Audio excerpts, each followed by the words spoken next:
asked to come. I'm very honored to be here with you guys to really do a little bit of stage setting about what we mean by badges, why we're talking about it, what we're sort of aiming for.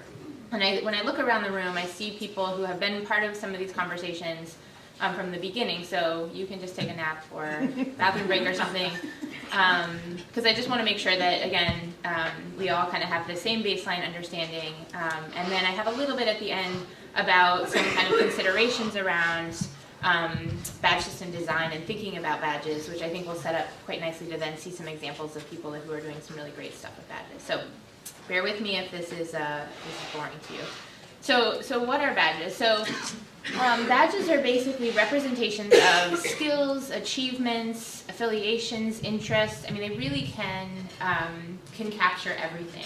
And we think about badges as the visual piece, right? But you'll see as I walk through a lot of the work that we're doing that we're talking about digital badges here. So we have an opportunity to actually stuff those badges with a bunch of metadata and information that allows them to really function as kind of self-contained currency as they're shared across the web. So a lot of people think about scouting first when you say badges, and there's a lot of stuff that comes from this metaphor or example that is relevant, right? So with scouting, they were usually achievement-based. They often unlocked new opportunities to new things. There's a lot of reputation that was built within those. So those are all things that we're building on. But again, these were typically offline kind of patches you put on your sash, and when we move into the digital world, it gives us a lot of opportunity to really, again, pack those with information and make them easy to understand and transfer across the web.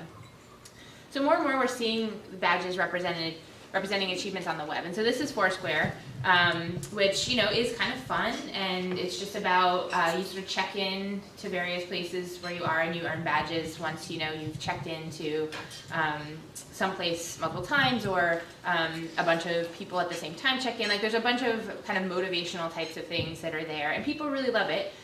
So we see a lot of this, and I think, again, that's another thing that we want to build on. But increasingly, we're seeing that badges are being used for real skills, so real learning that's based on kind of real tasks, real work, real activities. And so this is Stack Overflow, which is a technology question and answer forum that's wildly successful. And a lot of people, if people have programming types of questions, they can go ask there and they get a response really fast. It's usually a high quality response. There's a huge community. So they have this set of badges, which are not that pretty, as you see. But they recognize both the kind of hard skills, if you will, like JavaScript, CSS, so showing that the people answering questions know specific skills. But then there's a bunch of other stuff that's specific to that environment. So there's things like you're a great editor, you're a great mentor, your citizen patrol, those kinds of things. So it was actually built just for their community to kind of reinforce the behaviors that they want within that community. But it turns out that those are actually skills that employers and schools are looking for. And in fact, turns out are willing to pay for. So Stack Overflow released what's called Careers 2.0, which is essentially just allowing companies and schools to pay for that badge data. And they're paying for it. So Google, Yahoo, they're hiring people through this. And because, again, it's starting to tell this complete story about the people that they're looking for. Because they can see those hard skills, which typically are something you'd see on a resume, but they're starting to see this stuff about how they interact with people and communities, their kind of writing, their collaboration, their teamwork, like all of those kinds of things.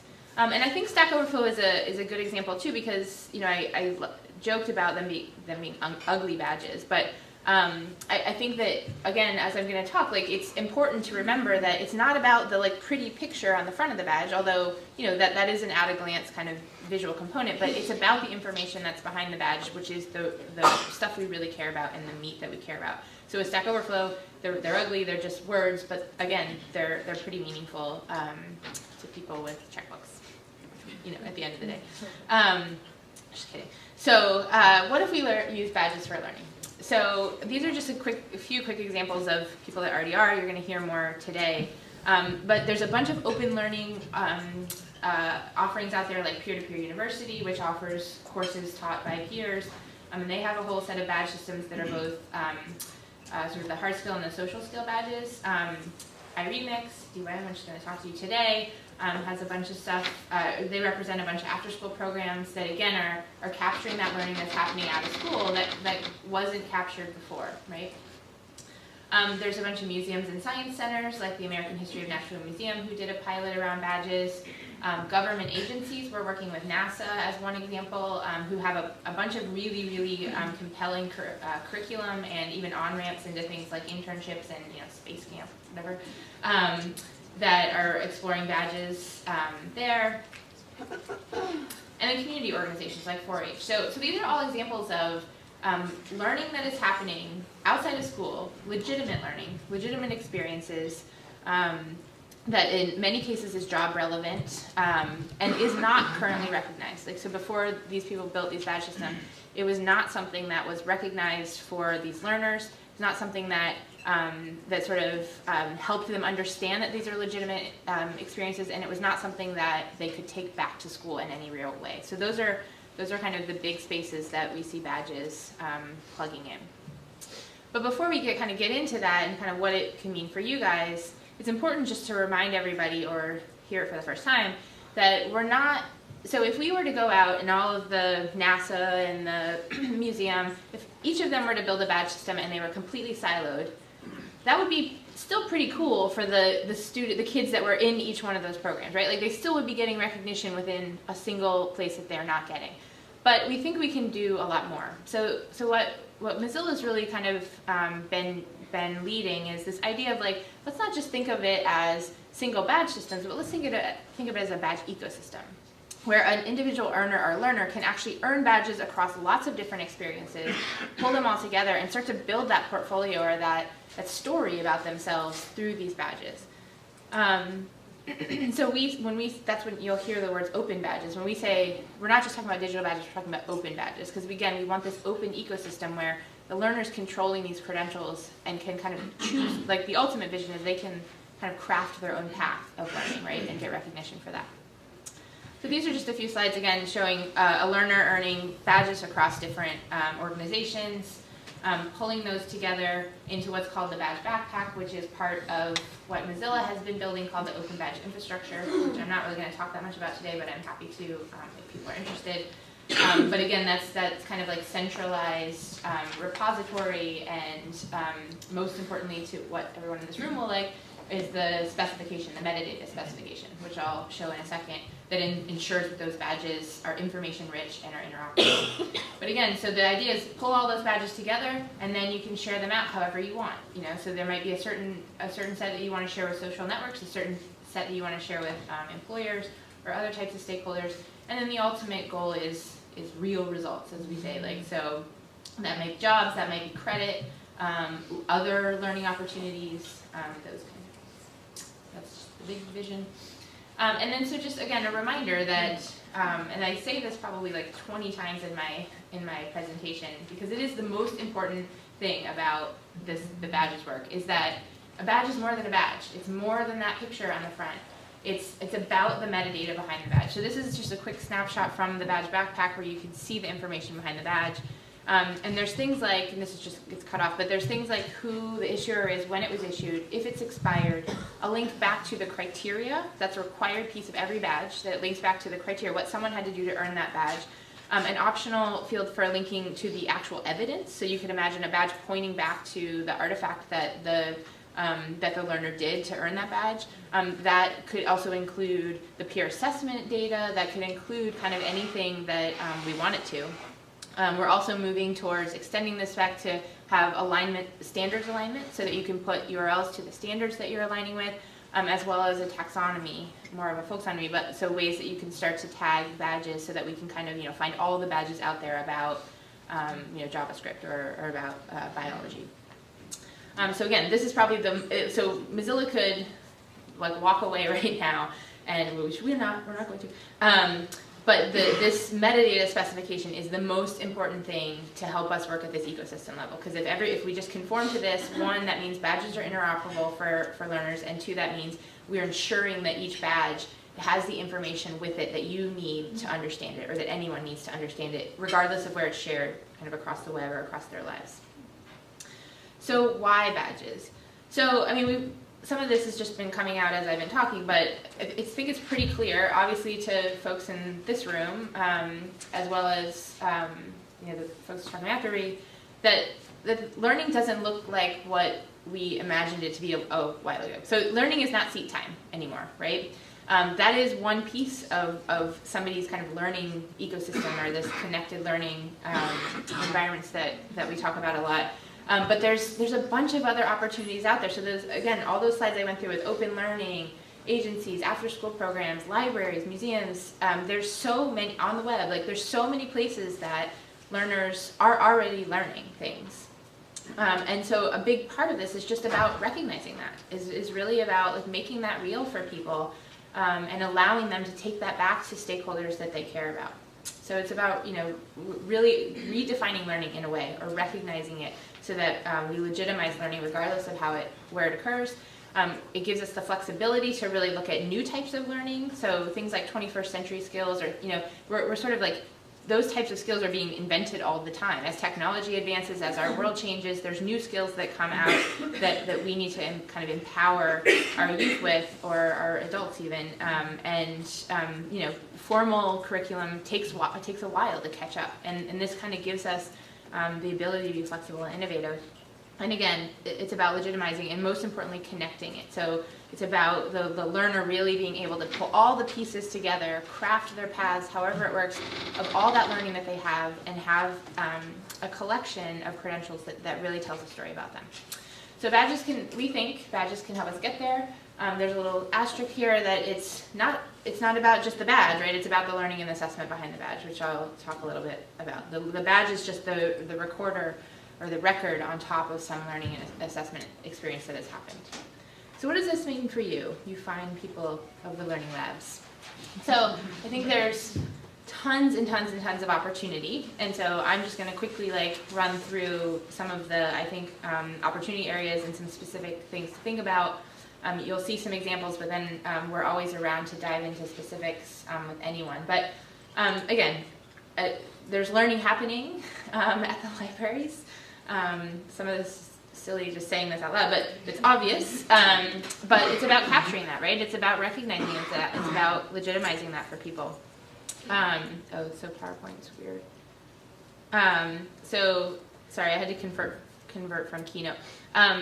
Another piece, in addition to capturing the learning, is allowing people, is connecting it for people. And so that connection word is really important, and I'll go into that more, but it's about really helping people find other opportunities, so either going deeper into the programs that you offer, or connecting them across libraries, or connecting them kind of across back to schools. So that connection point, that badge as the hinge, as the connector, is a really big opportunity, I think, for you guys as well. And then this had words over it, but conversion to PowerPoint screwed it up. And then also, I think another opportunity is kind of this concept of leveling up, and so that it overlaps a bit with the connecting one, but the idea of kind of creating these pathways and potentially roles and sort of access for people based on work that they've already done, so that they see a pathway, or they can make their own pathway. They can see where they're at that pathway, and they can kind of be motivated or engaged on moving along, and recognized at each place. So quickly, I just wanted, so this is, we're doing some work in the city of Chicago where we're actually launching a badge system this summer. It's a citywide badge system where all the learning that happens in the summer will be badged and then carried back to schools and in various local businesses at the end of the summer. But I think so there's this cute little napkin sketch that we've made that I think is really relevant and something I think you guys should think about, because one of the sort of baseline piece of it is that each individual organization in Chicago is going to issue badges this summer. No small feat there, but we're going to make it happen. So if you think about each of the libraries that you represent, there's huge opportunities for you to think about badges within your own library that for the reasons that I just talked about before, to recognize learning, to help people kind of craft pathways, to help connect them back to schools, those kinds of things. But then there's really this opportunity of also thinking even a level higher. So in Chicago, those individual program badges kind of roll up into these citywide badges that extend across all programs. And in this case, for Chicago, is about STEAM. But I would challenge you guys to kind of think about what that top level set of badges, whether, and in this case, they're roles, right? So the S badges, you're the City of Chicago scientist, right? So like, what could be some of those kind of cross-cutting ideas or roles or skills that you would want people to kind of be thinking about at that level across all of your programs. And then those citywide badges, those top level ones, actually unlock access to various challenges and activities for these kids. So again, what might those look like that are what if you start local, but then kind of get people at this kind of higher level. And then of course all of that is taken back to the schools and employers. So it's this nice ecosystem that we're building in Chicago, but I think there's a huge opportunity for you guys to be thinking about that within your community practice as well. So I don't have a timer here, but really quick on a few notes that make a good badge, because I think now you're going to see badges, you're going to be able to see how great they are. So badges are not assessment. Lots and lots of people think, oh, we're being innovative. We have badges, like we're being innovative about assessment. They're not assessment. So I could just stop there. But they are the record at the end of a learning assessment. So you still have to have thoughtful learning experiences and assessments behind the badge for that badge to be valuable, right? Like if I say, I have a badge that says, I'm a master of information, which is what it's called, which is pretty cool. If that's not real, if I just either made up that badge or there isn't really a program behind it, or they just let me go on to Wikipedia and then gave me that badge, you would know that. You would see that in the metadata. You would know that right away that means nothing, right? So it's about, again, the meat of the badge is about that criteria and information behind it. So it's really important that when we're thinking about badge systems, that we're starting with the learning and the assessment piece, right? Is like what are the learning pieces that we already have that then we want to badge. Again, badges are information evidence based. Got to think about that evidence and the assessment behind it. That's the meat. So that's where you start. Badges are currency, so we have to think about it as currency. We have to think about it as something that people are going to be transferring or want to share, and so that kind of goes into some decisions around the types of badges you want to do too. It's like what is the value that somebody could get out of this badge? Like who might they want to share with, and how does that influence the things that I want to badge? And it's more than just learning. We talk a lot about learning and skills, which is really important, and those are going to be really meaty badges for people, but there's a bunch of other stuff like participation, affiliation, things that really do feed into reputation and identity that are important to consider. So the final point here is just that, again, I really encourage you guys to do what they're going to do after this and share your ideas and find ways to leverage each other. And there's some digital media. So we launched a competition around badges a year ago, and I think there's 33 groups that are building badge systems that are spread across the U.S. And so I think there's a bunch of opportunity there as well to sort of find folks maybe in your hometown or nearby that are building badge systems that you could either leverage or that you could kind of share resources with. And so that, I think it's digital dmlcompetition.net.